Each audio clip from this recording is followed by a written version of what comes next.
नमस्कार दोस्तों, जय हिंद। तो स्वागत करते हैं आपको अपना यूट्यूब चैनल हलचल एजुकेशन में। दोस्तों, आज की इस वीडियो में मैं आप लोगों को मैथ के बारे में बताऊंगा।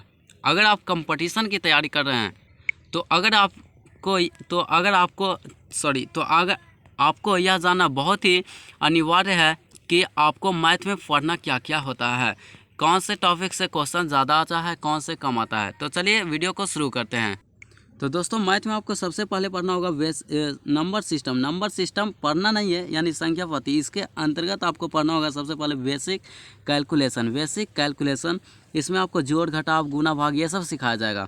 फिर आगे आता है स्क्वायर और स्क्वायर रूट, यानी वर्ग और वर्गमूल। हालांकि ये सब आप जानते हैं, फिर भी आपको यहाँ पे पढ़ाया जाएगा। फिर आगे आएगा यूनिट डिजिट प्लेस, यानी इकाई स्थान का अंक। ये बहुत इंपॉर्टेंट होता है, यहाँ से क्वेश्चन भी पूछता है। यूनिट डिजिट प्लेस यानी इकाई स्थान का अंक। आपको क्वेश्चन दे दिया जाएगा 5 गुना 10 गुना 15 गुना 20 गुना 25, या जोड़ में दे दिया जाएगा या तो घटाव में, और पूछ दिया जाएगा कि इसमें इकाई स्थान क्या है। तो आप लोग यूनिट डिजिट प्लेस में पढ़िएगा कि कैसे इकाई स्थान का मान निकालते हैं। उसके आगे पढ़ना होगा रूल्स ऑफ डिविजिबिलिटी, यानी विभाज्य के नियम। फिर आगे पढ़ना होगा डिवीज़न, यानी भाग। फिर अगला है रिमाइंडर थ्योरम, यानी शेष प्रमेय। रिमाइंडर थ्योरम यानी शेष प्रमेय। फिर पढ़ना होगा फ्रैक्शन, यानी भिन्न। यह भी बहुत इंपॉर्टेंट है, यहाँ से भी क्वेश्चन आता है। फ्रैक्शन से क्वेश्चन आता है। फिर आगे है एलसीएम और एचसीएफ, जो कि लास्ट टॉपिक है किसका नंबर सिस्टम का। तो एलसीएम और एचसीएफ, इससे भी क्वेश्चन आता है। वर्किंग एसएससी इस सब में आता ही रहता है। एलसीएम और एचसीएफ से हिंदी में कहता है लसा और मसा। तो दोस्तों, जब आप इतना पढ़ लेते हैं तो आपको आगे पढ़ना होगा अरिथमेटिक, यानी अंक गणित, जिसको हिंदी में कहते हैं। जो आर.एस. अग्रवाल का एक बहुत ही शानदार बुक आता है, वहीं आप लोग खरीदिए और उससे ही पढ़िए, क्योंकि बहुत ही वो अच्छा होता है। आर.एस. अग्रवाल का अरिथमेटिक का बुक आता है। तो चलिए बात करते हैं कि अरिथमेटिक के अंतर्गत हमें क्या क्या पढ़ना होगा। दोस्तों, अरिथमेटिक के अंतर्गत भी आपको वहीं पढ़ना होगा जो आप 6 to 8 तक पढ़े हैं। अगर आप 6 to 8 के बुक अर्थात मैथ के बुक को अच्छे से बना देते हैं तो आपको अरिथमेटिक पढ़ने में कोई भी कठिनाइयाँ नहीं होगी।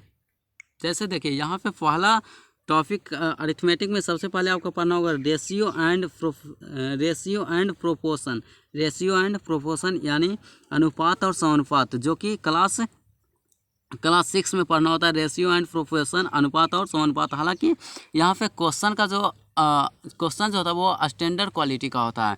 तो अगर आप बेस मजबूत कर लिए हैं तो यहाँ पे आपको दिक्कत नहीं होगा। फिर आगे पढ़ना होगा एलिगेशन, यानी इसको मिक्सर भी कहते हैं, हिंदी में होता है मिश्रण।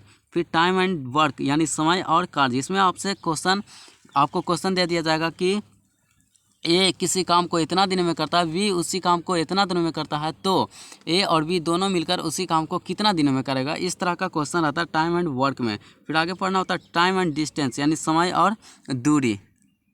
तो दोस्तों, अगर आप इतना पढ़ लेते हो तो इसके आगे आपको पढ़ने के लिए मिलेगा एवरेज, जिसको औसत हिंदी में कहते हैं। एवरेज का हिंदी क्या होता है? औसत। फिर मिलेगा परसेंटेज यानी प्रतिशत, और प्रॉफिट एंड लॉस, यानी लाभ और हानि। किसी वस्तु को इतना में खरीदा और इतना में बेच दिया, तो कितना लाभ हुआ या कितना हानि हुआ, इस तरह से के क्वेश्चन आएगा। फिर पढ़ना होता है सिंपल इंटरेस्ट, जिसको शॉर्ट में कहते हैं SI, सिंपल इंटरेस्ट SI। इसका हिंदी होता है साधारण ब्याज।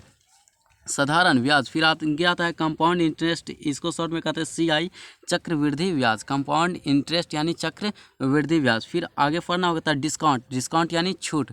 फिर एक लास्ट में आपको पढ़ना पड़ेगा पार्टनरशिप यानी साझेदारी। तो दोस्तों, अगर आप मैथ में इतना टॉपिक को अच्छे से कवर कर लेते हैं तो आपसे कोई भी एग्ज़ाम हो, क्वेश्चन नहीं छूटेगा। हालांकि आप नंबर सिस्टम पढ़िए या ना पढ़िए, उतना ध्यान दीजिए या ना ध्यान दीजिए, कोई फ़र्क नहीं पड़ेगा, लेकिन अरिथमेटिक आपको बहुत ही अच्छे तरीके से पढ़ना होगा। तो दोस्तों, मुझे लगता है कि जितना जानकारी मेरे पास था मैं आपको दे दिया हूँ, हालांकि मैथ से रिलेटेड। अगर आपको कुछ और जानना है तो अपनी सुझाव को कमेंट बॉक्स में ज़रूर दीजिएगा। तो मिलते हैं अगले वीडियो में। जय हिंद।